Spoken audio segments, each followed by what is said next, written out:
Hello children. Today I will be starting with you all with the part 3 of the history milestone, the earliest society, chapter 2. This is Priyanka Sanyal from TIGPS Siliguri. So students, let us start with the today's video. Mesolithic age.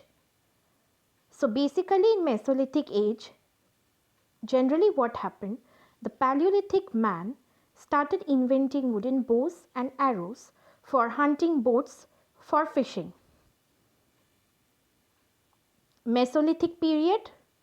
So during Mesolithic period, what happened? The Mesolithic period has started on 12,000 years ago, and the beginning of the Neolithic period started on the 7,000 years ago.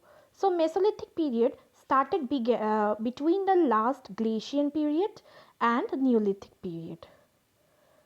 So what happened in the Mesolithic period was the period of climatic instability. During the Mesolithic, humans learned to hunt in groups and to fish and begin to learn how to domesticate animals and plants. So what the Paleolithic man did in Mesolithic age? Turned from a hunter-gatherer to food producer. The Paleolithic man even learned to make better tools using bones and horns of animals.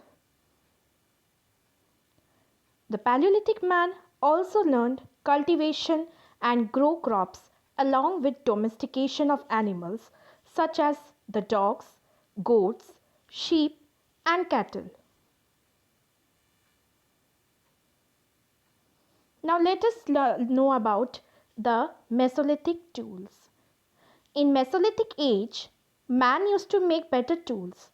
Using the bones and horns of animals along with stone, this resulted in bows and arrows and fishing hooks. Smaller, sharper and more refined tools are called microliths. This includes arrowheads and spearheads. So this was all about the Mesolithic period. So children, I hope you have understood. So today we learned about the Mesolithic age and what exactly happened in the Mesolithic age and how the Paleolithic man has turned himself up into the Mesolithic man. So I hope you have understood the video, students. So that's all for the chapter 2. We'll meet you on your next video. Thank you. Stay safe and have a nice day ahead.